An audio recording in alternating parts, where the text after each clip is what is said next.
I certainly didn't want to miss me outing myself for TikTok shadow following. So I made sure I recorded that. Oh, no, you want that to be the cold open, yeah. So that's the last thing I want for sure.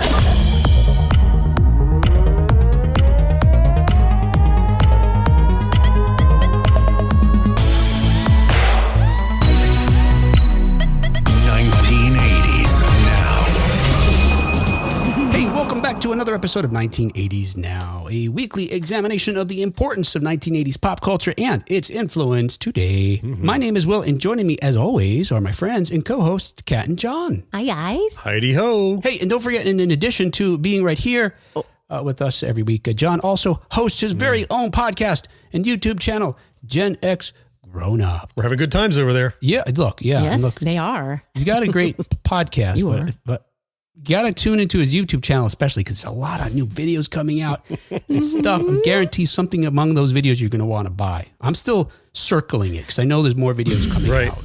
There's more coming. Yeah. So, tailor-made for nerds, you bet. Got my budget set aside. You see what the one. I'm going to get something. That's smart. Yeah. Hey, on today's show, we're going to be questioning some of the urban legends from the 1980s and determining once and for all whether they've been proven true or confirmed bunk since first haunting our childhoods. Are we going to play urban Mythbusters or something? Is that what all right. And what's really interesting about some of these is that maybe all of them, they persist today. It does fascinate me how we had fewer resources to network back then to spread the word about things, and yet we did. And now we have those resources today that can be used to fact check things, and yet we don't. And you don't. What people? Like back then, when somebody told you it was a word of mouth and you felt like you were being indoctrinated into a club. It's like, did you hear about Bloody Mary or the guy with the hook hand or whatever thing? And if it made it through 20 people, you're like, well, it must be true if it made it to me finally, because, and then right now we can absolutely check and we're like, no, whatever we hear is truth. That's fine. Yeah. No matter what, we're subject to the same belief system, I guess. Yeah, maybe that is kind of what you highlighted, right? It's the only thing that changes the resources, not necessarily our susceptibility to oral tradition or folklore. We don't take advantage of the benefits we have available. We just continue to believe crap. Right. We just want to. That's true too. It's thrilling. It's fun, isn't it? Thrilling somehow. Yeah. Hey, and before that, though, we're going to review current news stories related to 1980s media, including Tron 3 is in limbo again. Cobra Kai Reunion in 30 years? Question mark. And the urban legend that may fuel a Young Guns 3, 4, 5, and 6. There's time codes in the show notes if you'd like to skip around. All right, hey, let's get started with the show and get caught up on 1980s news. You guys don't want to just goof around for an hour and a half. No, never. Some serious information. That's exactly why I'm here. Exactly. Hey, speaking of killer AI from the 1980s, which we did last week, and the episode turned out better than I thought it would. I thought it was going to be absolute crap because I felt like it was kind of, I don't feel like we winged it. But if I don't prepare a certain amount and level, and there's not a certain structure, I feel like it's shit. It's either going to be good or it's garbage. Right, black or white. And then I listen. Yeah, I'm like, oh, that was okay. Yeah, seemed fine to me. It's still better than like 85% of podcasts that are out there. That's our guarantee to you. That's easy. That's a low bar. But anyway, speaking of killer AI from the 80s, the MCP is dead. Long live the MCP. Dateline June 2023. Variety reported that years after being canceled, production of Tron 3 is set for August. An actors strike notwithstanding. End quote. Dateline August 2023. Variety reports that the Disney-backed sequel was supposed to start the week of August 15th, but was shut down amid the WGA and SAG-AFTRA strikes. Sure. And this is the real world consequences of this nonsense that seems, to be going on way, way longer than it should. You've got more than 150 crew members that are laid off because this movie shut down. You got to think things are starting to be a little bit like the pandemic was in 2020, 2021, where everything came to a screeching halt. And then eventually people had to start thinking, all right, well, let's start making plans on the assumption that things clear up, a vaccine comes, this thing blows over. And then every time it kind of did and there was a new spike, you had to shove the yardsticks back and you had to try again. And I feel like that's kind of where we are in these strikes. Has it been 6 months or so? It's been a while now. That's been going on. Over 100 days easily. Yeah. Okay. So maybe not quite that long, but I'm sure May 2nd. You have all these people, not just, crew and cast and executives and stuff. They can't just sit and twiddle their thumbs. They have to set up a roadmap, assuming things get cleared by X. Because if you wait till it's clear, what are you going to do? You're like, let's scramble and start. And then every day it doesn't clear up. You've got to move to the next, to the next, to the next. It must be infuriating. You just shift. What I thought you were going to say, John, which it may happen too. And then these producers, these streamers, these not content creators, because that's what the problem is. They're not content creators. They're, content funnels or platforms. Yeah. When they're going to finally come to the table when there's a new paradigm, right? Because what I was thinking about with the pandemic was, it was like, look, this may be the new. We just have to come up with new paradigms, and we could be as happy and successful as we were in just a different way. And then we had all these things develop: online communication, curbside pickup, these different things that weren't in vogue then that have stayed. Oh yeah. Yep. When the artists start doing that stuff, I think then enough people will start panicking. Well, but it's a harder task because they'd have to build a platform to stream their content essentially. Yeah. And fight with the juggernauts that exist now. And then, just come to the table. Just pay the people what they need. Yeah. Look, somebody's got a show they love. Somebody's like, well, I want to see Strange New Worlds again. Therefore, let's go to the table. Somebody's going to want something bad enough that they'll finally crack, I hope. Yeah, with the proper motivation. They haven't budged yet. Yeah, proper motivation. Well, this organization that, AMTPT or PTP or whatever it's called, is an organization that are bargains on behalf of everybody. Netflix, Disney, everybody. And I think only if they all agree can they move forward. Otherwise, you might see a Netflix say, screw it, let's pay them what they want. We want to get Stranger Things back in production. That'd be cool. Yeah, somebody needs to just break the line and go, you know what? We're not in your club anymore. We're going to agree to this new terms. So we get all the new content. Somebody could do that probably. There's probably something in place to stop them, but they can get around that if they want to bad. Anyway, just with regard to Tron 3, which is officially titled Tron Ares, it's set to star Jared Leto, Evan Peters, Greta Lee, and Jodie Turner-Smith. I know half of those people. Wait, personally? No, not personally. I just know my name. Don't hit the horn. I don't know any of them personally. Okay. All right. Joaquin Roning took to Instagram. Well, Joaquin Roning is the director of the film. He directed one of the, I think the last Pirates of the Caribbean movie. He directed the last Maleficent film. Anyway, he's set to direct this. He said on Instagram, today was supposed to be our first day of principal photography on Tron Ares, a movie subsequently about AI and what it means and takes to be human.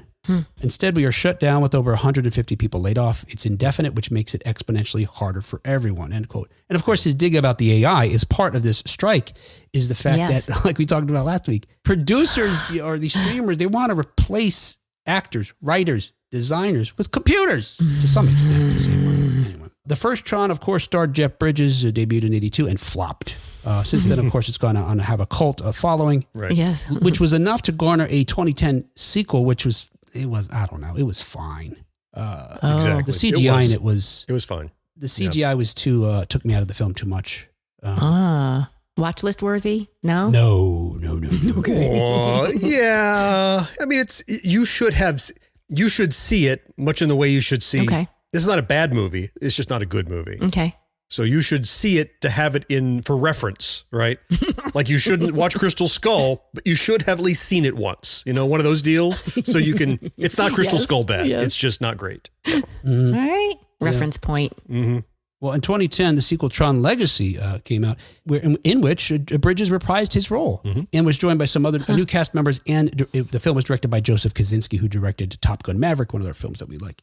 You may recall earlier this year we talked about this because Kosinski told, he did an interview with, I want to say it was Empire Variety, where he explained how he was originally set to direct and write the film, but in 2015, Disney finally canceled the project, and he believes it was probably canceled because at the time they had acquired Marvel a few years, like in 2009, I think, and then Lucasfilm in 2012.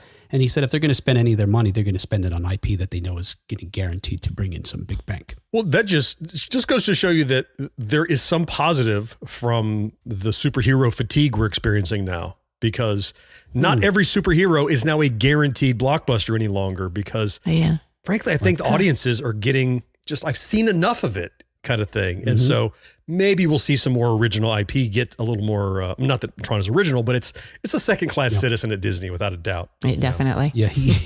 In some interview Kaczynski referred to Tron as the, something that weird art student in school with the black under his fingernails. Like Disney didn't want to have anything to do with that guy. Leto, I don't like Leto. I don't know him personally. He might be a fantastic guy, but just seeing him in films, I don't really care for the dude. I don't know. But, what has he been in? Why can't I? He's been I in looked a up lot his of picture, things. but I'm trying to think of I just don't see him. Like he was Joker in something I didn't see. What else has he done? Squad. Yeah, he was also in Dallas Buyers Club. He was he had a smaller part in Fight Club. Really? That was where smaller was when he was starting out. He was in in Blade Runner 2049. Oh, okay. John mentioned he was Joker in the Suicide Yep, Squad film. That's And a number of other things. I don't know. I just don't like the dude. He seems kind of like a jerk to me, but I don't know. Oh, no. I don't know. Whatever. Anyway, he's apparently a big fan of Tron, and it seems like maybe he helped rescue it and get it back into production with Disney because he wanted to start it, and he is. Anyway, he is going to be playing Ares, the manifestation of a program that becomes sentient and crosses over into the human world. With Lee, who I mentioned, starring opposite him as a video game programmer with a tech company CEO who aims to protect her world-changing technology. Apropos for the times. Yeah. Yes, it is. The Jeff Bridges thing, like that idea was cool. That his son goes into the program. Sorry for spoilers, Kat. Oh, it's okay. It's cool. But I read about it already. First of all, I don't remember Legacy very well. And I don't remember Tron well enough to remember. Does Tron not get materialized back? I mean, does Flynn not get materialized back by MCP at the end? He definitely does. I thought he did. Yeah. Is he stuck in there? Oh, in Legacy, there's an explanation why he goes back in. But his program was in there. Okay. Right? So because he had him and then he had his program as well, he was the user. I think maybe we were all misremembering. Because in the first one, he's lasered in and he's physically gone. That's right. And then he has a program in there, Clue, who's kind of dopey. Right. It looks like him. Yep. And then he gets materialized back. Yes. In Legacy, his son, he's gone missing, and his son goes into the program to find him. Oh, so him as a user, he's in there again, is what you're saying. Both, yeah. Okay, he and Clue are in there. He's in there as a human, and he's old. Yeah. And he's in there playing Clue. There's a de-aged, Yeah, as a de-aged Jeff Bridges, and turns out he's the bad guy. Yeah. Which is that's a cool idea. It's just the special effects are terrible. Yeah, the de-aging was that uncanny valley thing kind of. It was close to human, but too far away to be comfortable. So it just felt weird. It's hard to look at. Yeah, it was pre, YouTubers getting their hands around deep fakes. But it seems like it's still frustrating to me because I'm watching Ahsoka on Disney, which is fine. I guess if I were a Rebels fan, maybe I'd love it. You'd probably like it more. Yeah. But there's been some characters on here they de-aged, and it's like Disney still can't do this right. Whereas, we were talking about TikTok earlier. Some of these thirst traps that come up. I saw this one earlier today where it's a woman who deep fakes all these celebrity faces onto her body, and she's dancing around, in a bikini or something like that. It looks seamless. Good. Yeah, it's amazing. How are they able to do that? And the Disney, who's got greater resources. I don't know. Oh, man. I wasn't really looking at her face a lot. That might be part of it. That might be part of it. That's the secret sauce Disney needs. Whenever you're de-aging someone, also have someone in a low-cut top next to them to pull your eye. Perfect.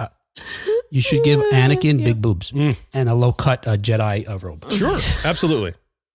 See, I would watch. Yeah, I would definitely watch. I would be curious as hell what that's going to look like. Suddenly, the prequels would have been so much better. Right? No kidding. Hey, another 80s news as reported by V Magazine. Miguel Diaz actor pitches a 30-year Cobra Kai reunion. Might be a bit premature to suggest a 30-year reunion, 30 years out. Phew, that's plotting ahead there.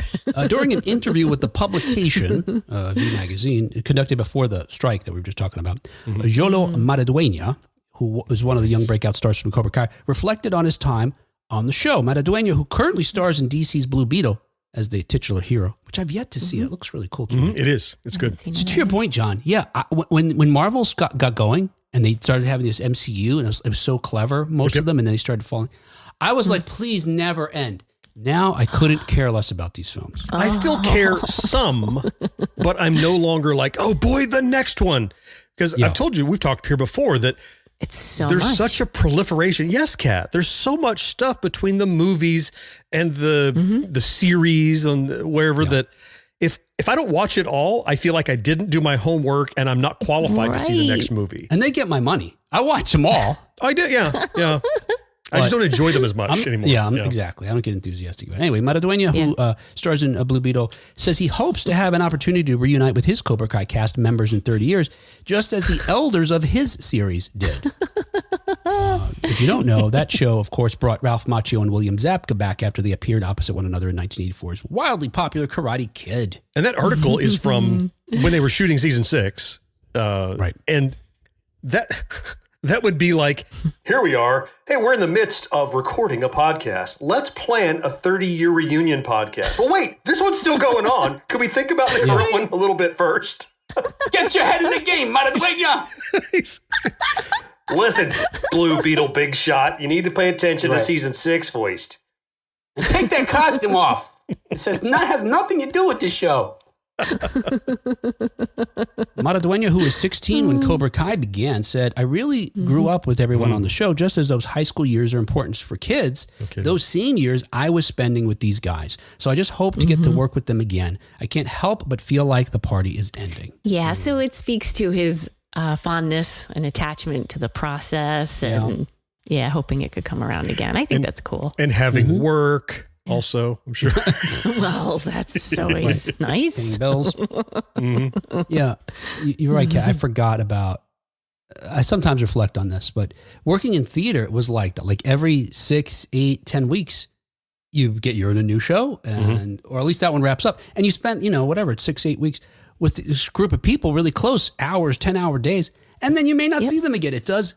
I've been in shows before where you exchange phone numbers, and we're always going to be friends and never lose touch. And then you don't want it to end, and then it kind of fades, and you're fine. But there's all those gestures towards it. It's just part of the separation process. Part of the closure is we don't want it to end. Will's explaining the equivalent of "stay cool" that you're right in the back of every single yearbook. Yes. Yearbook. Yes. Don't stop being sweet. Stay cool. Friends forever. And you're like, who is this? Who wrote my book? It's got to be different nowadays, right? Whether it's like I'm saying, talking about working on a show or like graduating from a school. Now you just put each other in your phones or Facebook. What, you on Facebook? Boom, you're connected for as long as that person maintains that account. It's got to be a different, trippy experience. For better or worse. Yeah. Yeah. Yeah, I guess we don't know. I wonder if kids still write in yearbooks, because that was a big deal. Like the week after you get yearbooks, no one's focusing on finals. You're just passing books around in class. This page is reserved for my sweetheart, right? Whatever you do. Yeah. But now it's just like, text me. And part of that is like the Snapchat culture, the TikTok, everything's just moving real fast, and there's no sustainment of contact or attention. I wonder if there's no focus, certainly. It's just you're always bombarded with everybody instead of like, let's talk to you now. You can't do that. So Friends are like Marvel movies? Yes. There's just too many of them. I can't possibly keep. There's so many friends. I feel like I'm missing out. And this one's got a whole series of life. And I feel like if I pay attention to their life, I won't. If I don't, I won't know what else happened in their life. I can't go to Becky's wedding because I missed Melissa's wedding, and I don't know what's going on and who's mad at who. I'll be so behind. Yeah. Seems like. The upcoming 6th season of Cobra Kai, however, will be its last. Now, a release date has yet to be announced and may not be revealed soon, because on May 2nd, the strike that we keep talking about began. And Cobra Kai joined their guild members. At that time, showrunner John Hurwitz posted on social media, "We hate to strike, but if we must, we strike hard." He didn't say we strike first. Nice. He didn't say strike first. He just said strike hard. Okay, well, because they weren't first, right? Yeah, they wouldn't do that. That'd be dumb. They just have to strike. Hey, everything's fine. Let's just strike. Just to get there first. Pencils down in the Cobra Kai writers' room. No writers on set, end quote. So they kicked the writers out, at least initially. It's unclear what was accomplished without writers before the SAG-AFTRA joined the strike, because now the actors are also on strike. Right. But production had only begun days earlier on April 28th. Really? So nothing's really in the can yet for Cobra Kai. Wow. So we don't know when we'll see that. Folks are, guesstimating that it won't be at least until maybe end of 2024. Sure. Yeah. But that still requires the strike comes to an end, which there's no end in sight right now. That's right. So. Yeah. That's what I was talking about. Like people probably making plans that they have to keep pushing back the calendar. Like, let's move that to Q2, Q3, Q1 of the following year until, it's crazy. Regarding a possible Cobra Kai reunion, Maraduena said, I just hope that we get to reunite in 30 years and do, Cobra Kai V2 or whatever that looks like. Now, I'm going to tell you, Jolo, what that's going to look like. By then, Mother Nature will have swept the legs of Johnny Daniel and the other older actors from the original films. You may even need to get him a body bag for at least one or two actors. Oh, no. Those dudes are going to be in their 90s. Yes, they are. We're not going to be that far behind. And you guys are still expected to show up to this podcast in 30 years. We don't need a reunion because we're not stopping. No reunions. What will this show look like in 30 years? What will it be? Okay, now let's act it out. Another 19. What? Another 19. What did she say? Did you? Y'all shut up in there. Sorry, it's my damn grandkids being little bastards. He doesn't have any grandkids. I'll just keep excusing myself to go use the bathroom or something. Cat, you'll be wearing diapers. What are you talking about? That old lady under the cabinet will be long gone by then. I'll be the old lady in the cabinet. You will be the old lady under the cabinet with the that what we call microphone under there. coffins these days? Huddled. Under the cabinet. Did you just predict Kat's demise? You didn't not predict it. This is getting dark. Yeah, it's getting dark. It's- As reported, man. I'm going to switch stories. Hey, another 19, and finally, this is the last story. As reported by Thumbs up. Uprocks, Emilio Estevez has ideas for 3 more Young Guns movies. If you recall, we talked about this too, I'm pretty sure. He caused quite a stir a couple of years ago, mentioning that a third Young Guns movie was in the works. Oh, I remember. When we did our long list of all these things that we were told were coming, 80s projects, and checked on the status, that's when we mentioned it. Okay. Now this film is titled, instead of Young Guns 3, Guns 3. Oh. Is it because they're all too old now? Yes. I liked it better when you were using the word young. What about- So Oh, get that's away from exactly that. right. Middle-aged Guns 3. Geriatric Guns 4. Yes. Estevez said, of course, I'm not getting any younger, so we dropped the young from the title. Oh my You could still have young guns. I mean, like a brand new. I just got this gun. Grandpa, put that down. Did that go off or my hip just snap? I heard a pop. You shot yourself in the hip. Well, luckily I can't feel my feet, so if I shoot myself in the toe, I won't know. He still thinks he has his feet. Since we heard this tease a couple of years ago, however, we haven't heard anything regarding the possibility of continuing this Western series that first began in 1988. Are you guys fans of those films? There was an 88 one, and there was the other one was in 90, I think, or 92, 90? I've seen them. Yeah, I mean, they're not. I know people for whom they are the tops. I love Westerns in general, but they're fine. Okay. They're fine. Me too. Yeah. I was trying to remember if I ever saw the first one. Cowboys, guns, horses. You've seen it. I was going to say maybe we need a list of what Kat has seen. I'm guessing You're it's thinking shorter it's than shorter. a watch list. And maybe we could work in references to those things. I want to, John, you say you're a fan of Westerns. I'm a big fan of Westerns too. And I know people who say, I love Westerns too. Young Guns. Now, this is that kind of thing where I shit on someone or sound like I'm gatekeeping. And I'm not. Right. I'm just I say to these people, I don't know that that's really a Western in the sense that there's something I too agree. pop culture-y or contemporary. It very about much. it. Yes. It's it's like pop rock versus rock. It's like, okay, that is music. It's not rock music. Rock music is rock music. Yeah. There's a whole run of those kind of pop culture-y laced Westerns in the late 80s, early 90s like that. Okay. And then you get things like Unforgiven, which is a by God Western. 92, Yeah, which is, Yeah. Well, yeah, I mean, you good got point. the grandfather of the modern Western, I suppose. Right. I think he directed that too, didn't he? Don't get me started on Unforgiven. How I Clint love that movie. Oh my God. Anyway, That's a good yes. one. Should I add that to my watch list? 100%. Move it to the top. Yes. If you like Westerns, I guess Yeah, if you don't like Westerns, you won't care for it. I don't know. Yeah. I like all kinds of things. Well, Kat, have you watched any Clint Eastwood Westerns prior to Unforgiven? Older films, spaghetti westerns. I'm sure I've seen. I don't know if it's something that I like.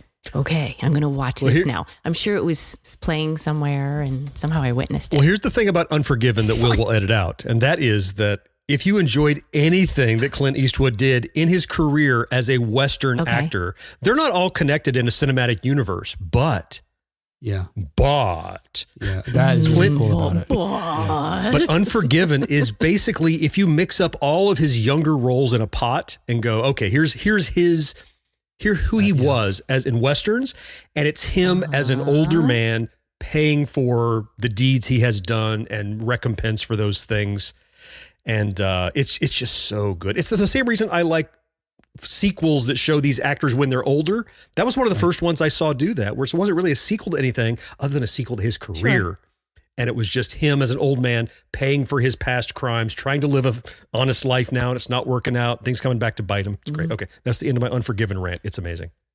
And to that point, though, John, maybe she should watch all of the Man with No Name trilogy. Sure. Before, or at least one of them, but the at least trilogy, one. At least one. Yeah. To see the those tone. are all good. I think I like. Give me a name. If you want to pick one, I guess a good, bad, and the ugly would be good, the bad, and the ugly. Maybe I've certainly heard of that. All right, back to the show. Away from my watch list. So, with regard to when we could see these, Estevez told Uprocks that he's ready to go as soon as some IP issues are ironed out, and he has ideas for not for one but 3 or more sequels. He said, we have a terrific draft and we can figure out the copyrights on all of this. And if Morgan Creek can sort of untangle from some of the issues that they've got in terms of continuing the franchise, we're ready to go. So it's a question of when. And the answer is never. Yeah, I don't know that we're going to see these. It's just another case of an actor trying to make work for himself. It's like, I have a great idea for 3 more movies. That should pay for my boat. Right. Right. Yes. Yeah, I'm not sure to whom these would appeal. Like John said, I know some folks who are crazy about Young Guns. Mm-hmm. Those are their Westerns. Mm-hmm. They hit them at a certain age, like middle teens or something when they saw them. It was like, oh, this is and it had the Brat Pack in it, to some extent, some combination of them. Tom Cruise dies in one of them in a cameo. You don't even recognize him. Oh, good. I'll watch that. Oh, because you want to see him get killed? No, I'm kidding. No, yes. But yes. But wait to hear what he's pitching here. I don't know that those fans are even going to get together for this. Regarding the story for the potential upcoming film, Estevez pointed to the tale of Brushy Bill Roberts, which Estevez indicated now has strong evidence to prove that story is more than just an urban legend.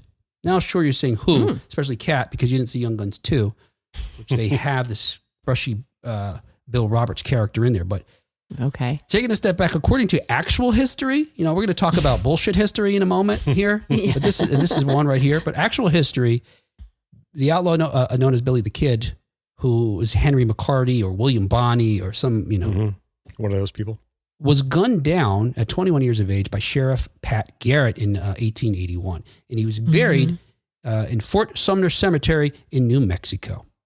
Okay. In 1948, however, and this little part is kind of put in Young Guns too, a paralegal named William Morrison was investigating a man named Joe Hines, who had survived the Lincoln County War, the feud that helped make Billy the Kid infamous. And Hines told this paralegal a whopper of a tale. Billy the Kid was not killed in New Mexico. No. He's alive. Now, again, this is in 1948. He's alive and well and living in a town called, I'm going to say Hico? Hico? Hico? Yeah. I mean, you can't know. How do you spell it? It's in Texas, so it could probably be Hico. But where I live, they anglicize every, foreign name. So Hico in Hamilton County, Texas. And he's living as someone named Ollie Brushy Bill Roberts. Oh. So this paralegal then approaches Roberts, who maybe sensing that he's going to die soon, his life is nearing the end. He asks him if he could help, if this paralegal can help Roberts get a pardon, because he had been promised one by the then New Mexico Governor Lew Wallace back in 1879. And he confesses to him that, in fact, I am not Brushy Bill Roberts. I am actually the outlaw known as Billy the Kid. Now, in history, in November of 1950, Morrison actually files a petition on behalf of Brushy Bill. And it's dismissed. He does not get the pardon he wants, and Brushy Bill dies a short time later. Oh. Mm-hmm. But folks still debate whether or not Brushy Bill was in fact Billy the Kid. So per Estevez, now back to this, he says that story has new evidence coming to light, where some photos are coming out where a face expert has looked at some confirmed photos of Billy the Kid from the 1800s and compared it to some later photos of this Brushy Bill and said, yeah, they are definitely the same person. Wow. And he wants to make a film, he says, that's like Zelig or Forrest Gump, because this Brushy Bill Roberts fought along Pancho Villa. He was with Teddy Roosevelt at the Battle of San Juan. Oh. He's been all over. And so he thinks that he could have 5 films that cover these different eras of him interacting with different historical figures. Yeah. Well, that's one film. Forrest Gump wasn't a 5-film epic where he went to different periods of time. Exactly. The fun was following him through time. But either way, if it were done as a true Western, I think I could be interested. But how is this a Young Guns follow-up? Is it? It's just because it would be his Billy the Kid character. Okay. Yeah. But you can't look, okay, let's see him in the Mexican Revolution. Let's see him, with Teddy Roosevelt. That still has that sort of romantic era of a Western kind of feel. Yes. But the further you move along to the 1950s when this guy dies. Right. Yeah. What is that? That's not a Western. I don't know what that is. Right. There's Billy the Kid going to an Elvis concert. It's Indiana Jones and the Crystal Skull. Oh. That's what it is. Now, in Young Guns 2, Emilio Estevez was made up to look like an old person to play the Brushy Bill parts of the film. The movie itself is a flashback where Brushy Bill is telling this he's an attorney in the movie, the story to prove that he's Billy the Kid. He says that this time, however, instead of him donning old age makeup, first of all, the guy's in his 60s, but he instead suggests to play the older Bill, he says, quote, we'll hand it off to Martin to play him. I don't have to wear all that makeup again. Martin, of course, his father, Martin Sheen. Already good and old, needing no makeup. Hey, Dad, you're old. What? Put that down. Hey. All right. Hey, let's get out of this news and talk about some even crazier stories. Hey, our independent podcast is brought to you every week by folks just like you. So if you'd like to help us out, please follow us on the podcast platform you're listening to right now. Subscribe to our YouTube channel. Share an episode on Facebook. All of these actions just take a moment and are 100% free. But if you'd like to chuck in a buck and help us keep publishing the show week after week, please visit us at 1980snow.com/support to find out how you can send us $1 or $2. And thank you so much. It means a lot. Okay. All right, so look, as I mentioned, we're going to talk about urban legends today, which urban legends today, we really are known as conspiracy theories, I suppose. They're slightly different. I mean, they're both rumored stuff, but a conspiracy theory is like a bunch of people conspired to do something and they kept it a secret, where an urban legend might just be a thing that happened or you believe in. You know what I mean? That's true. Yeah. They're both factually dubious. Yes. You know what, John? You're right. I agree with you. You're right. I think that nuanced definition is probably more how people think about it. I don't know that we hear the word urban legend anymore, but there's probably some other way we talk about stuff that's not necessarily, the shadow government getting together to hide aliens or whatever. Yeah. Mm-hmm. Sure. But what drives me crazy is I often hear folks on social media who are expounding, is that the word? Expounding some kind of belief. They're saying it as if it's fact, and they use the word conspiracy theory, not as, a term to mean this is some kind of wild, probably bullshit thing, as in, it's true. Whereas, I don't know, coming up, I thought conspiracy theories were stuff equal to urban legends in the sense that, like you said, John, it's dubious. Pretty well far-fetched. Conspiracy theory these days is almost, it's like a shield for facts, because if there's nothing to support it, you can just say, well, there's a conspiracy theory keeping you from the facts, therefore it must be true. Otherwise, they wouldn't work so hard to keep the information from you. Or there's the simpler solution, which is it's bullshit. And maybe that's why there are no facts to support it. Right. Kind of in that vein, I can see how they could be. It's urban legend-y. It's an intentional urban legend that someone is espousing. Look, I hear people say, I heard this conspiracy theory that, and whatever they say is complete, utter bullshit and nonsense. Right. Mm-hmm. I would think as soon as they said the word conspiracy theory, they would realize themselves, wait a second, what am I saying? Like, what? Yeah, why? But for them, it comes with all that stuff that you're saying, Jan. All this justification for the fact that I can't prove this bullshit. All right, whatever. All right. So you guys know what I'm talking about. I'm going to give you, so we're going to go through a few of these, and I'm going to tell you the urban legend. You tell me whether or not you think it's true or not. And then I will tell you, and you may be familiar with some of these. That's part of it too. So and then Will tell us if we're correct. He's got all the right answers. No, I'm sorry. That's actually true. There is a Loch Ness Monster. Sorry. Now, just so folks get on the same page here, and this is one actually that is loosely tied to the 1980s. It's certainly tied to our youth. You may recall, and you tell me if you've heard these. I guess that's the first sort of threshold thing. Have you heard this one? Okay. The urban legend that as Dorothy, regarding The Wizard of Oz, 1939, it's wonderful, amazing film. The special effects still hold up. It's really crazy what they accomplished back then, almost 100 years ago now. Yeah. That as Dorothy, the Scarecrow, and the Tin Man head down the Olympic Road, you see a mysterious figure dangling from a rope in the background. And for years, it was believed that a lovelorn munchkin had hanged himself while the cameras were rolling during production, unbeknownst to the director, various stagehands, and the actors on screen. Have you guys heard this one? Definitely. No. No? Yeah. Really? You've heard Oh, that? yeah. Yeah. True or false? Well, false. Why do you think false? I'm using my gut. it just sounds so far fetched. Like It's garbage. Now, Yeah. what It's been is disproven. crazy to me, Okay. though, is the explanation that we were given as the truth of this. Is it the one about the goose or something? Yes. Okay. All right. The explanation, I still think it's BS, but the explanation does not make any sense. I think this answer is bullshit, too. So I think there's a crazier? conspiracy to cover up Yeah. the truth. Okay. And maybe it wasn't a munchkin, it was a flying monkey that hung himself. And that's how they're trying to split hairs. But what's actually moving in the background is actually a large exotic bird on loan from the Los Angeles Zoo. So apparently they had animals that they borrowed from the zoo to populate the forest there on the set.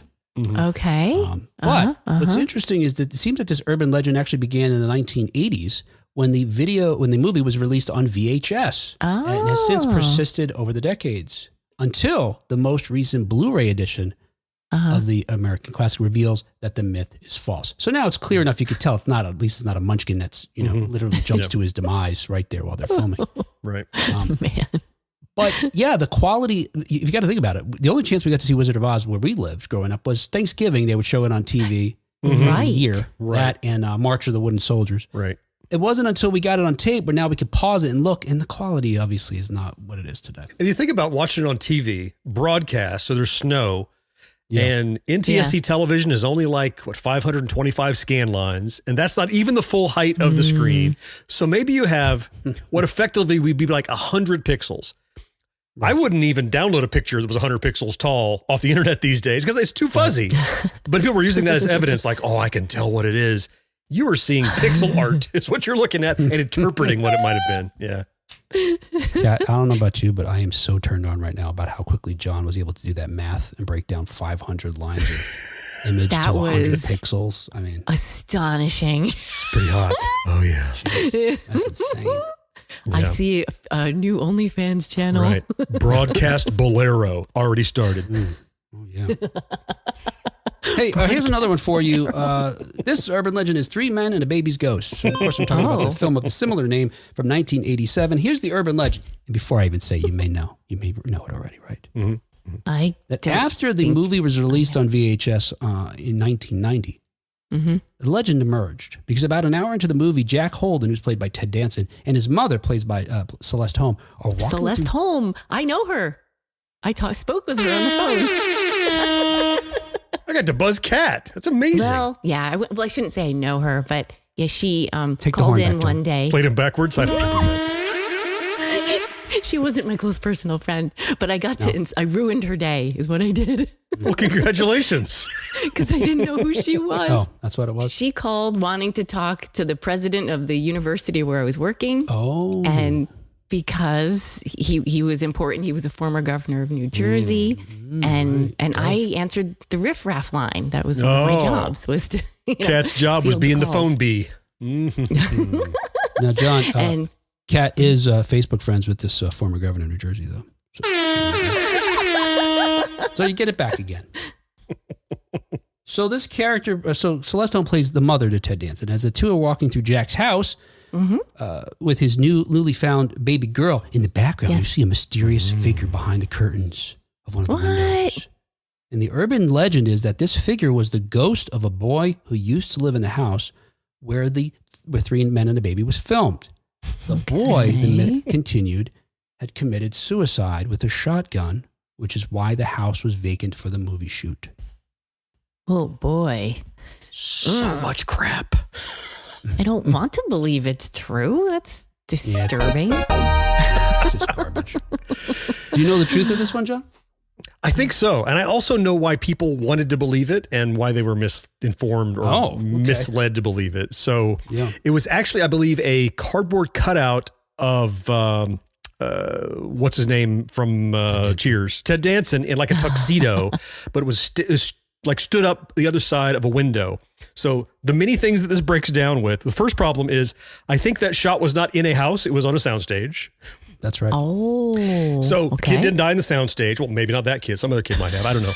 But and then the other problem is like people don't understand how movies are shot because they're like, well, we just saw that spot. There was no kid there. And then when it panned over, we did see him. What about cuts? What about production? You understand how movies are made. Of course, things change between shots. But so people think, oh, look, it appeared magically behind there. And it does. Yeah. It whizzes by and you're kind of go, oh, what did I see there if you're paying attention? But again, with the advent of 4K and high def, it's just a stand-up of Ted Danson. So. Yeah. Yeah, you nailed it.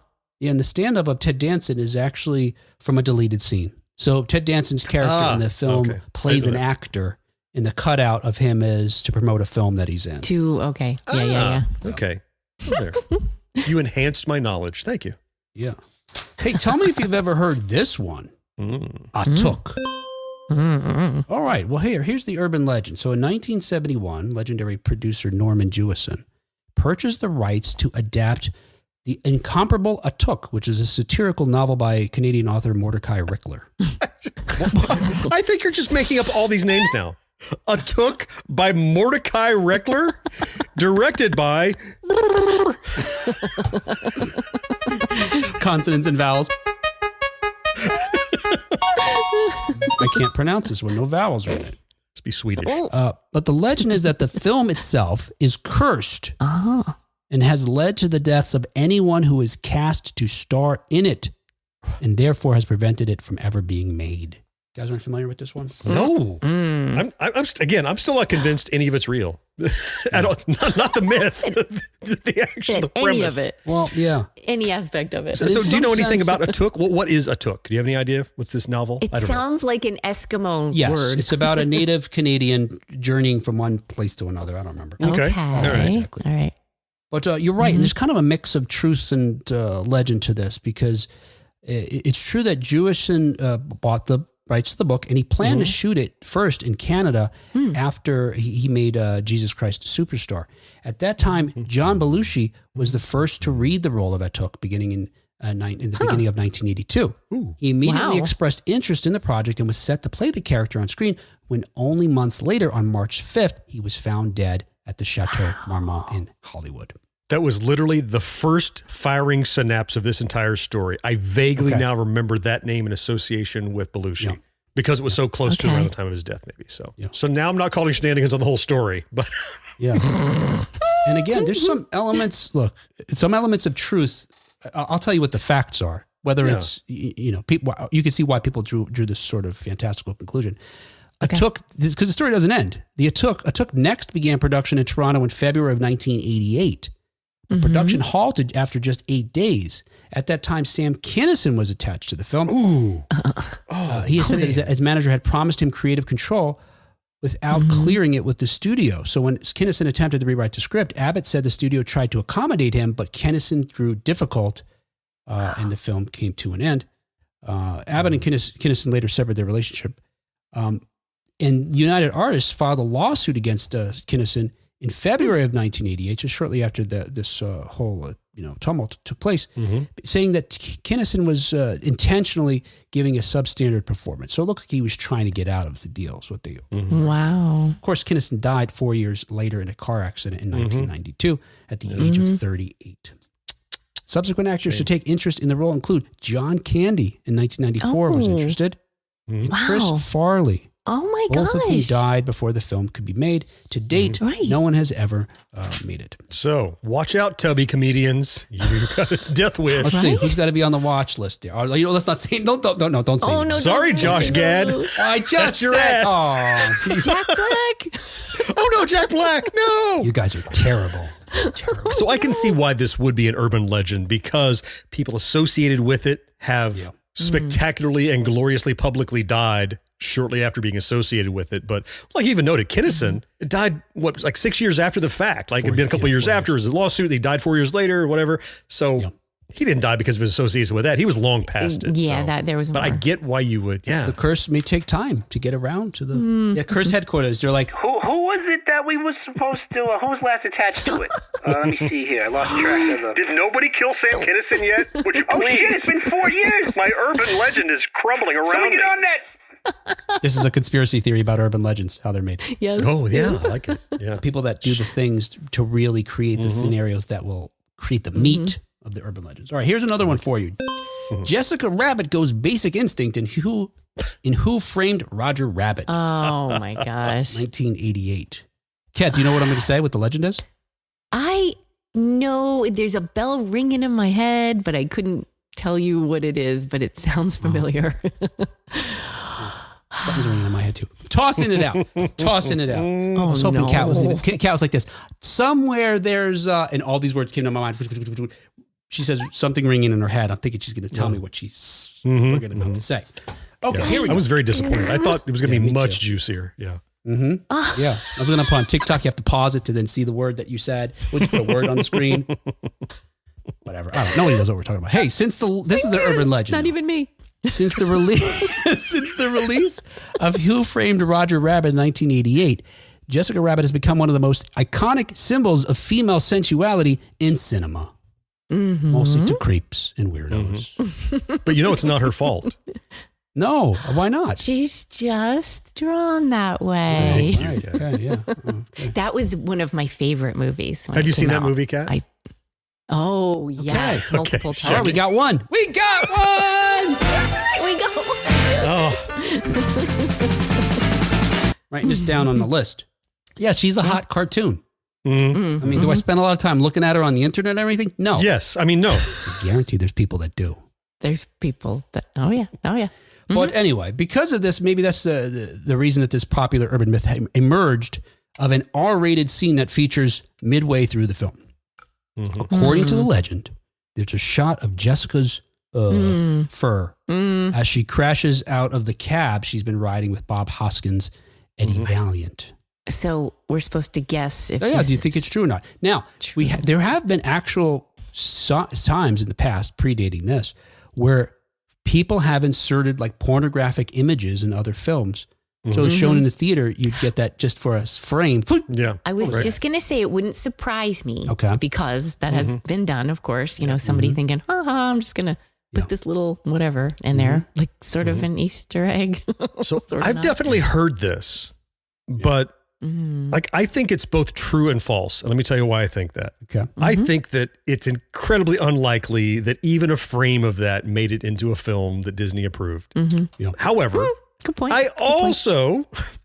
I know how lecherous animators are, and I'm certain there is a version that did not make the film that exists. Animators? That someone In general? certainly. Oh, animators, absolutely.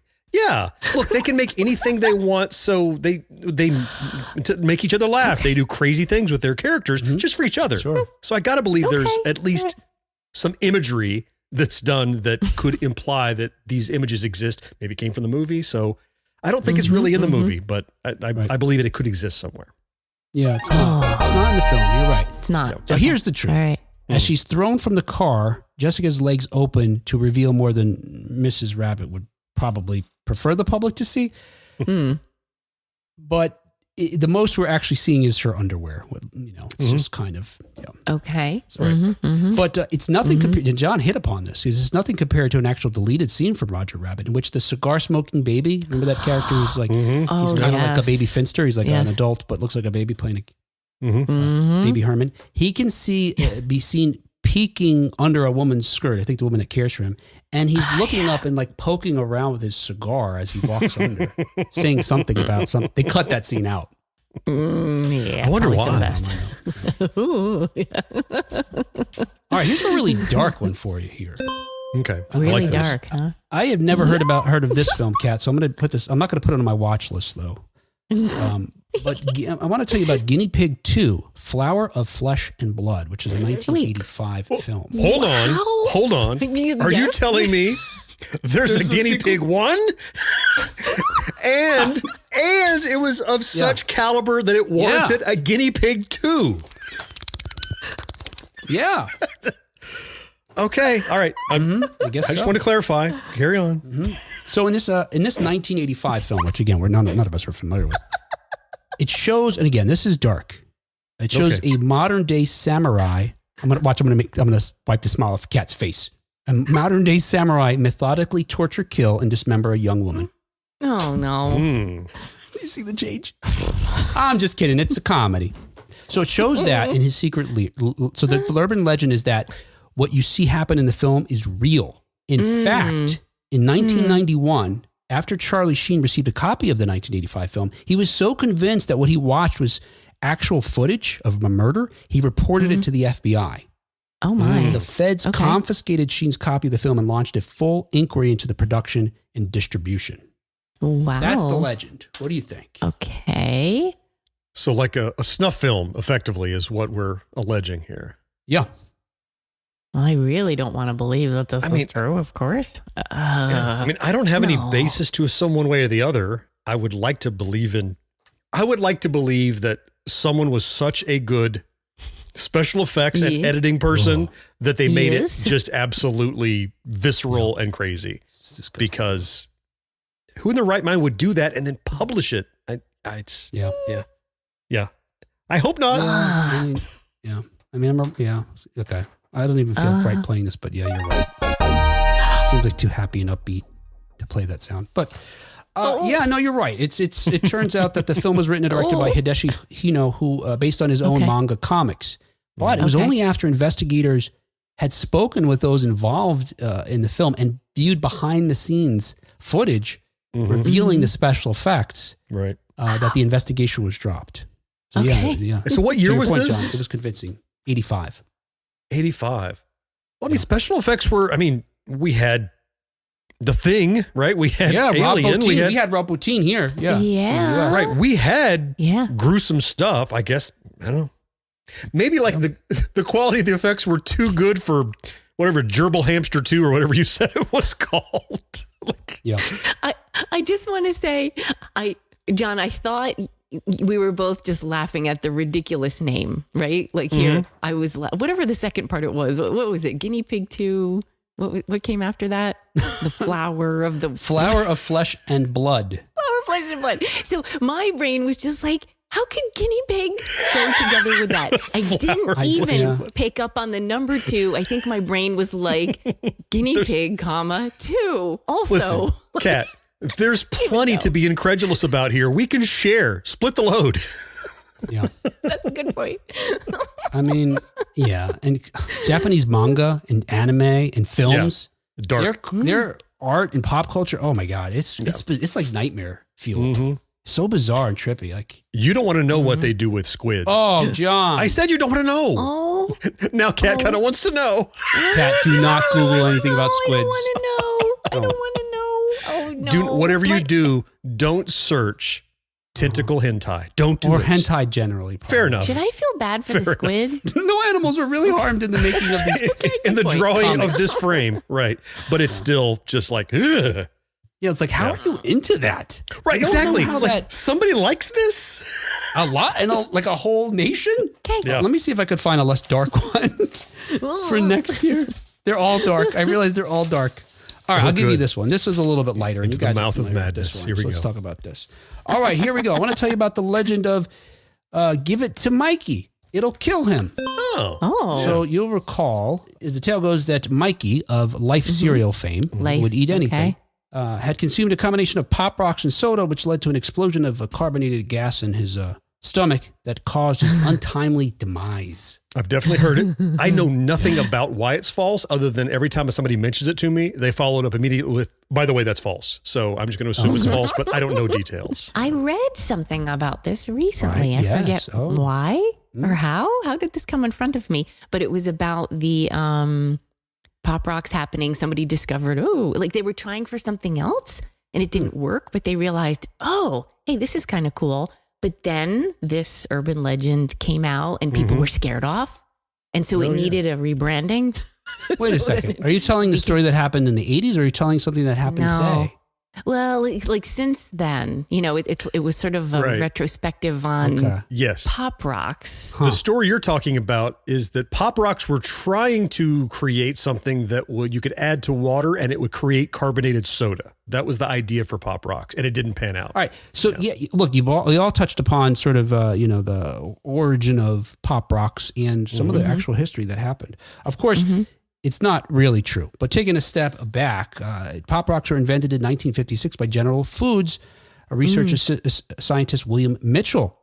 Yes. And they were introduced to the public in 1975. Of course, look, it's a combination of carbonated candy, sugar, corn syrup flavoring that releases that small amount of carbonation when they're consumed that, adds that little sizzling effect, and that's kind of cool and exciting. Now, even though it was extensively tested at the time and found safe, the candy still alarmed people when it was first released, so much so that the FDA set up a telephone hotline to assure anxious parents that the candy would not harm their children. Wasn't this on an episode of Celebrating Yesteryear over on Retro Days? Yes, and I just confirmed that. That's where I heard it. I said it. That's why I knew it in my head because I narrated it. Oh my God, you totally forgot it already. Yeah, look at you got a lot of stuff going on. I know. It's in my eyes, out my face, and then I forget about it. Yes, but that's what the story. They even sent somebody around the country giving talks at schools explaining how safe it was. Yeah, they sent the inventor around the country to explain that the candy generated less gas than half a can of soda. They also took out full-page ads in 45 major publications, wrote some 50,000 letters to school principals around the country as well.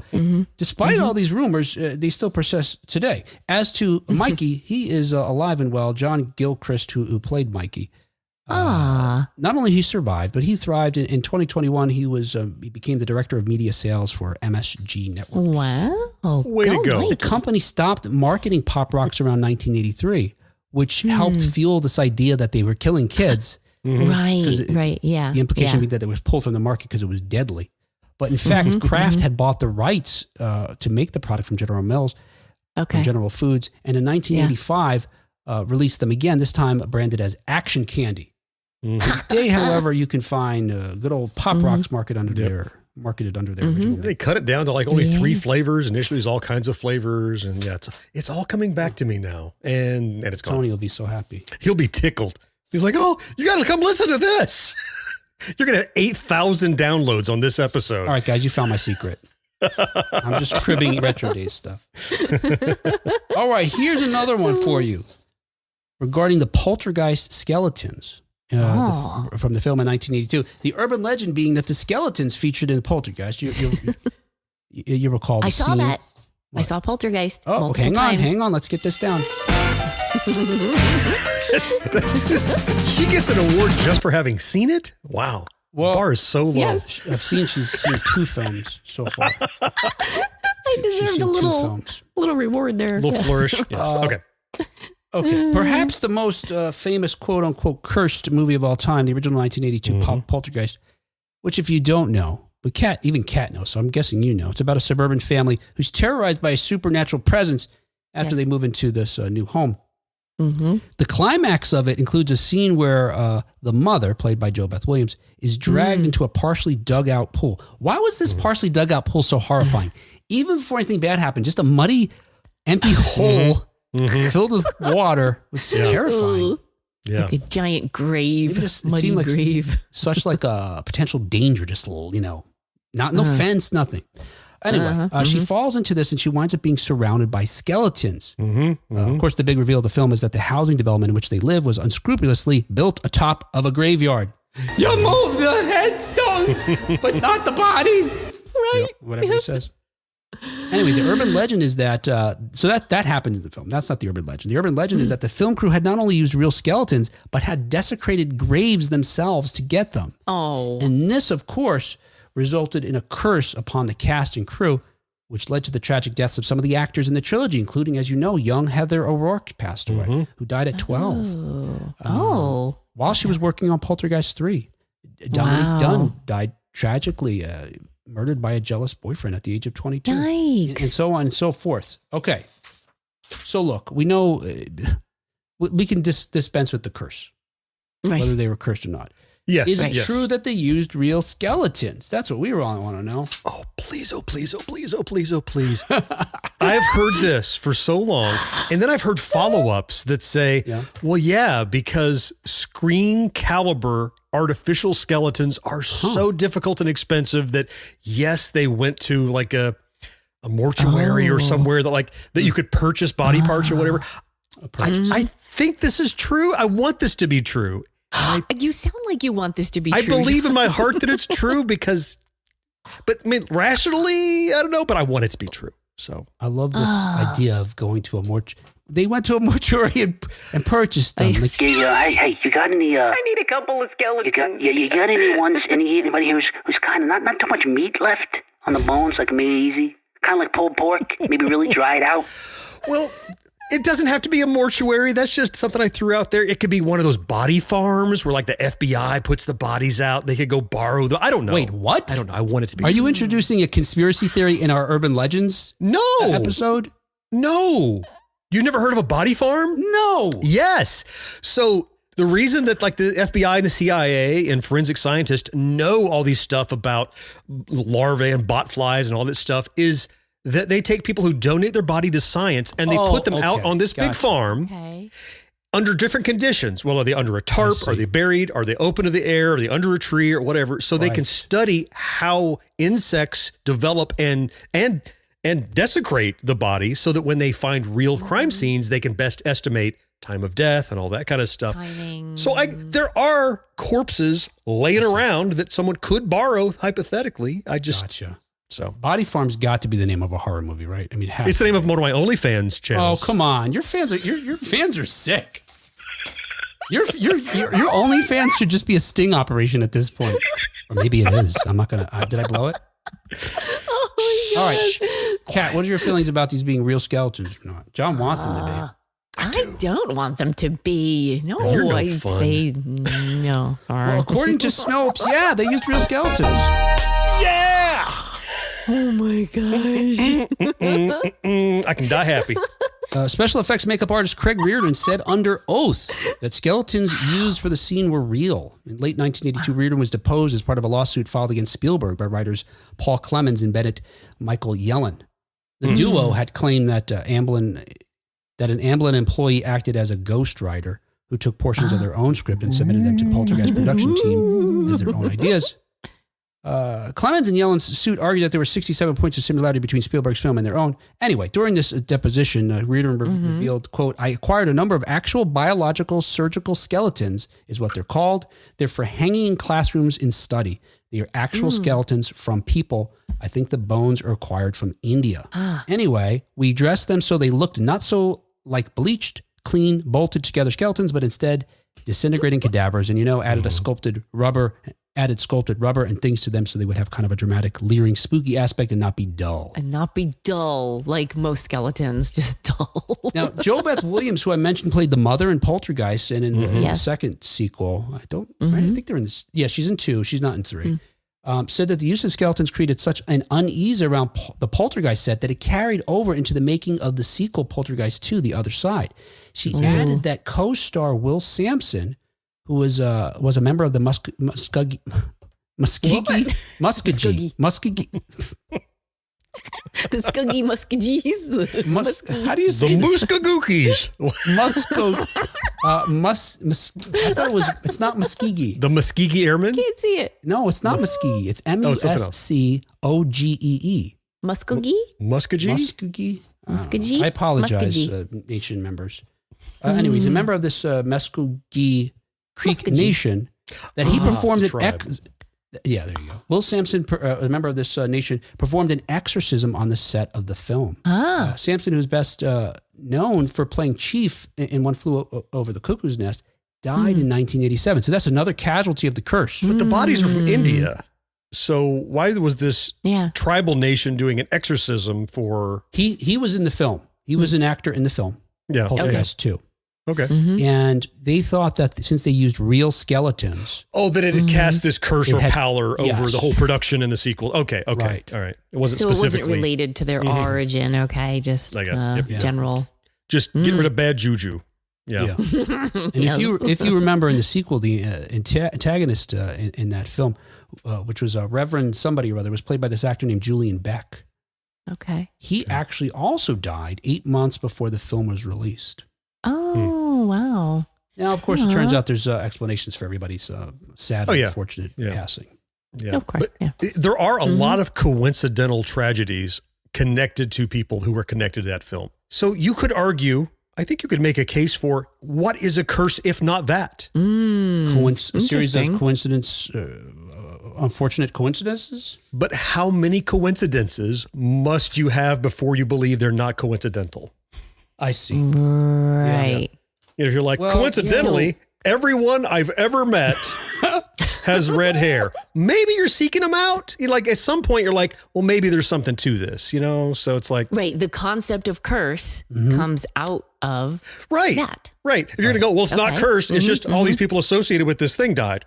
What the fuck? That's a curse. What are we talking about? That's exactly, that's the definition of it. I guess. But it depends on, I guess, which direction you're talking about. If you're talking about it as a curse, as causal, but if it's used to describe a series of events or connected, That's my point, Kat. After so many coincidences, could it be possible that it is causal from the original curse source? I understand. Look, production, a person dies, tragedy. A second person dies, tragedy. A third person dies, explainable, tragedy. Once you get to 7 or 8, you're like, wait a minute, maybe. Will, I think John wants this to be a curse. I think he really I'm wants saying this. there's a curse. I'm saying it by definition. It's a curse. That's my sticking to it. Correlation is not causation, as you know. But also, I'm reminded, though, Joe, so that's against your point, John, maybe. But to your point, agreeing with you, even this idea, like we think about affirmations, you get what you put out there. The fact that you start buying into this, you're giving it this energy and believing it, it just could come back as this phenomenon. It works both ways, putting out bad stuff or good stuff. Yeah, nice connection. Yeah. Okay. Yeah. All right, I'll give you one more here. I got a few, but I'll give you one more here. That was the first one that was true, isn't it? I think. Yeah. They've all been BS Yeah. until now, right? Yeah, I have some other true ones that I've tossed out. Okay. But they're not as interesting as these. Oh, All right, We'll save later. it for another time. But this one I had never heard. So Oh. among those, I had heard most of those. The guinea pig one I had never heard of. I never even heard of that. I think I had heard of all the others. This one I had never heard of. All right, lay it on us. And I'm Okay. curious if you guys have ever heard it. okay. This one is with regard to Phil Collins' song "In the Air Tonight." Okay. So I'm intrigued. here's the legend for you. Of all the pop songs, and there's, this happens where folks hear lyrics to a song and then without knowing necessarily what the writer intended, we talked about this before, we come up with meaning. We're humans that search for meaning, so we attribute meaning to it. Well, of all the songs for which folks have come up with some various elaborate apocryphal backstories to explain lyrics, it turns out this Phil Collins hit has got the most bizarre and fantastic set of legends associated with it. Really? And I had no idea. while many people, like me, I'm assuming, just thought the song was about some sort of unrequited love, others heard something more nefarious in the lyrics. And I'm going to play you the particular lyrics that inspired this urban legend. Okay. Okay. Here's a clip from In the Air Tonight. Well, if you told me you were drowning, I would not lend a hand. I've seen your face before, my friend, but I don't know if you know who I am. Well, I was there and I saw what you did. I saw it with my own two eyes. Wipe off that grin. I know where you've been. It's all been a pack of lies. No? Isn't that No, I can say frustrating? no. Oh, That doesn't for the frustrate you? You drumming guys part. didn't hear the drum break? Well, it wasn't time It yet. was time for it. I take it any. All right. I got it. There. There it is. I needed that. Whew. It's like shaving a haircut without the 2 bits, you know? Yeah. So in particular, the gist of the lyrics that we heard that again have triggered this urban legend. Well, if you told me you were drowning, I would not lend a hand. Mm-hmm. Right. He then goes on to sing about, I saw what you did. Wipe that smile off your face. I've been waiting for this moment all my life. He goes on to sing after this part, I remember. How could I forget? Mm-hmm. So here's the legend. And there's various accounts of it, but they, in some way, they encompass adultery, sexual assault, murder, drowning, and the dramatic exposure of the wrongdoer. Which inspired, and these series of events inspired Phil Collins to write this song. Not to go to the police, by the way, but to write a song. It gets even more elaborate. All right, so here's the various things sort of pulled together. Okay. Now, it's usually, so the idea is that he's singing about an event he observed, right? Okay. And the suggestion being that he said, if you told me you were drowning, I wouldn't lend a hand. Mm-hmm. Folks believe that either he witnessed someone drowning and didn't save them, or he witnessed another person watching someone drown who didn't save this person. In some versions of the legend, folks speculate that what Collins is singing about is the assault of his wife or catching his wife having an adulterous affair. Now, check it out. So some variation of those is the sort of what happened, which inspired him to make this song, right? Okay. So again, the drowning, I saw what you did. How could I forget?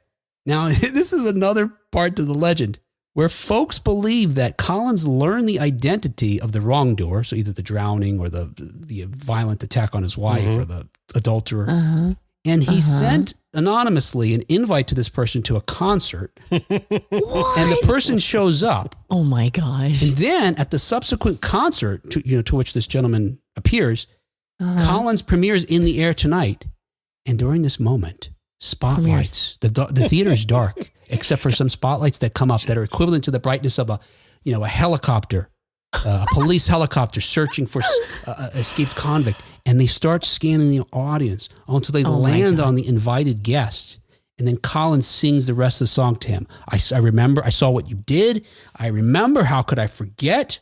And the result of this is the uninvited stranger is arrested by waiting policemen. Now, shit, that was complicated. You could have just called the cops when the first thing happened. Too much. Too much. There you go. So there's a legend that happened? Yeah. I had never heard this. Yeah, so the song came out in 81, and accounts started beginning of this as early as 83, 84. It sounds like baloney to me. So I'd never heard of it. That didn't happen. That didn't happen. Oh, did anybody ask Phil? Yeah, and the truth is that in 2016, Collins dismissed the myth during an interview with Jimmy Fallon. I think he's he probably dismissed it probably for longer, right? Many more times in the ensuing years since 81. As many times as he's heard it.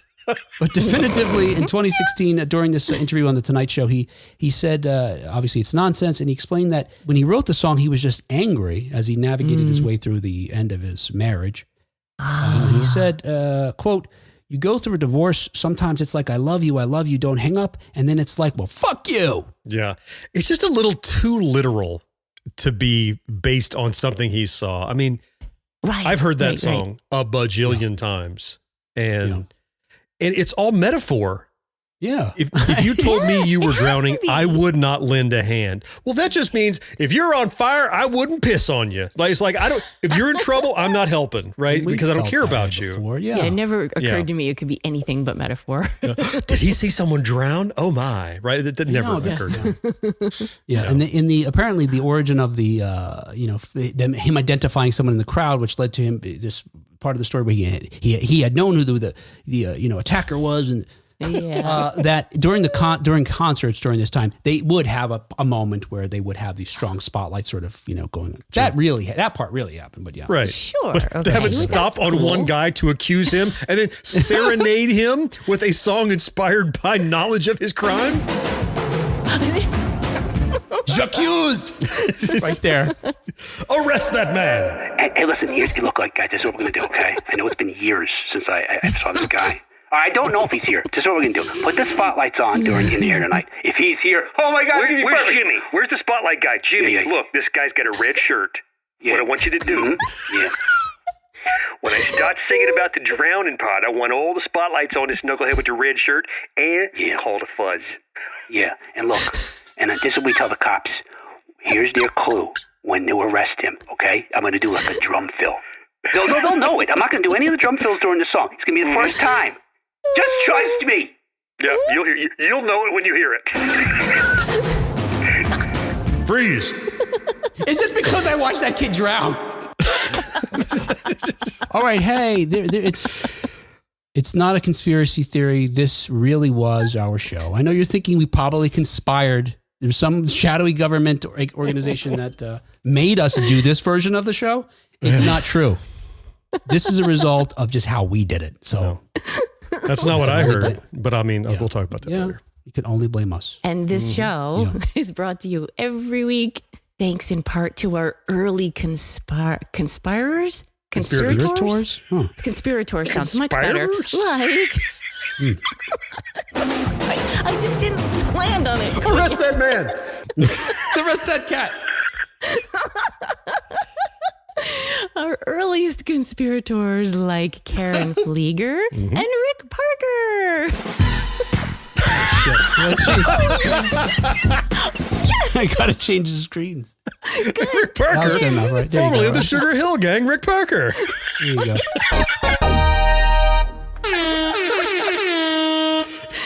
This is good times. Arrest Rick Parker. Will's freaking out. And thank you especially to our secret of our success level Patreon supporters like Matt Marino. Matt. Are you going to do the thing? What thing? No. The ding. Last week. Okay. That was last week. Matt Marino, John Henderson. Yo, John.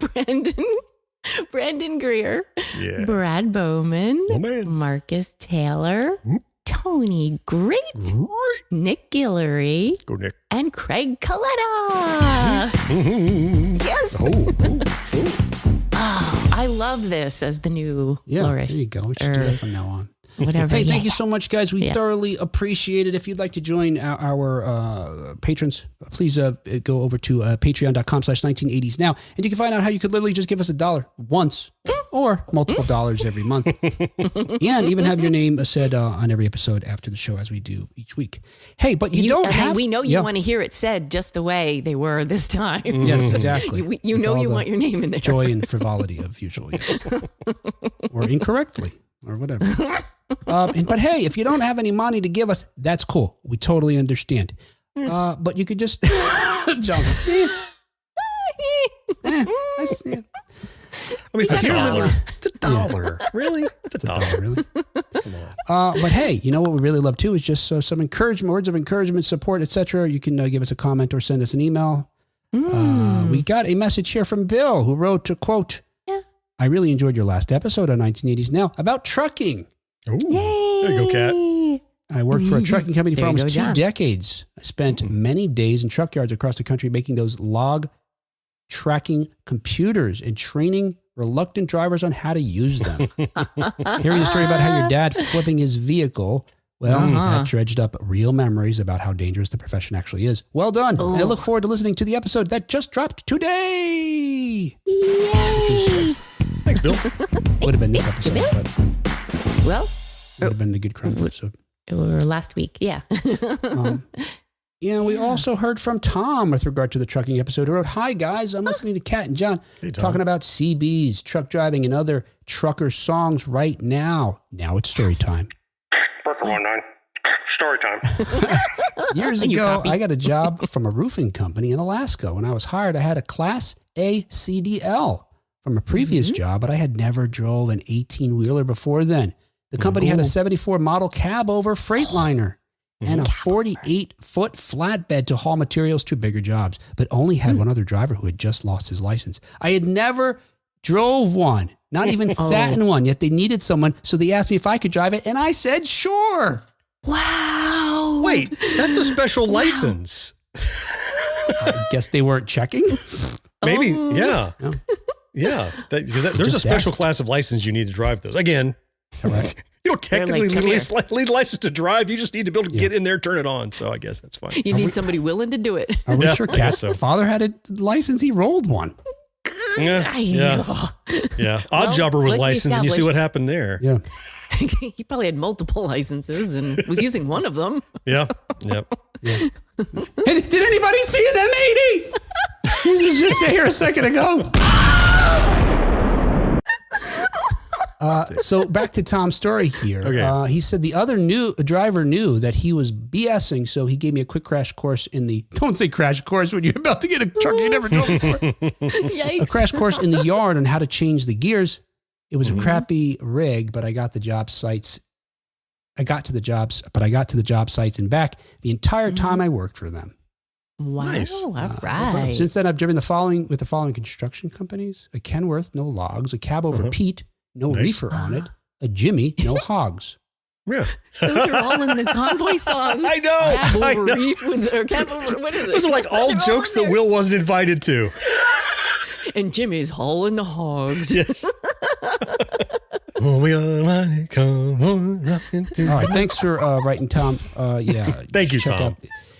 And finally, we thank you, also Tom. heard, so that's with regard to the trucking episodes. And finally, we heard from Jamie, who happens to be co-host of Mr. Throwback Thursday, a hip-hop podcast that you should check out. Ooh. up here. Sounds like I should. But with regard to our discussion about Sugar Hill Gang and the story behind a rapper's delight, Jamie writes, quote, all props that Kat earned last week with BJ and the Bear have been erased. Okay, so during the trucking episode, you earned some props with regard to BJ and the Bear. But Jamie says they were erased by not knowing the lyrics to Rapper's Delight. What does he mean? It's not a test? Kat, you failed this test. Oh, no. You know what? Kat, I'm going to step in front of the bullet here because I also don't know Rapper's Delight chord and verse. I do not know every single syllable of it either. Sure. I just masked it a little better than maybe Kat did. So I was not exposed. So whatever heat you throw at Kat, I will absorb half of. John, thank you. Trucker Do you buddies. think I deserve some credit? That's right, Trucker Buddies. Don't I deserve a little credit for just launching into white lines, though? Yes. Like, really, you know? Yes. Maybe, Kat, except for Rick outed you on Facebook. Damn it. With regard to this conversation, I wasn't going to bring this up. Rick pointed out there's only one way Kat probably knows the lines to the lyrics to White Lines because Duran Duran did a cover of it. Yes. Oh. Da-da-da-da. That's exactly why. So wait, because she has a direct reason to be a fan of it, she does not get credit for knowing it? It's just coincidental. Sometimes you get lucky. That counts. I like that song too. No. Well, I guess we're not attacking her for not. Well, I'm not admitting to attacking her. We're not even attacking her. What am I saying? No one's Honor. attacking me. I'm just having defending props her, taken so. away. Thank you, John. We're All the just. props are Okay. I know what taken it is. away. Okay, I've got it worked out. What is it? The implication of Kat knowing White Lines in our conversation about Sugar Hill Gang and Rapper's Delight was that she knew something about hip hop. That she was familiar with, that music of that genre. And while you can say she is familiar with it because of Duran Duran, it's only, the Venn diagram of that's tenuous at best, that connection. But are you saying she misrepresented herself? She's welcome to sing any song she would like. She did not perpetrate a particular amount of knowledge about any subject. She simply was singing along. I didn't say why I knew it, why I had it memorized, why I've belted it out at 2, now going to be 3 concerts. This is, I don't know. It was, yes, you're right. It wasn't necessarily implied so much as it was inferred maybe. But either way, it was. Get her! Arrest that man! Cat. Arrest that cat. All right. Hey, guys, we will pretend we know something about something else next time when we talk to you, next time on 1980s Now. I can't wait till that next time. They're here.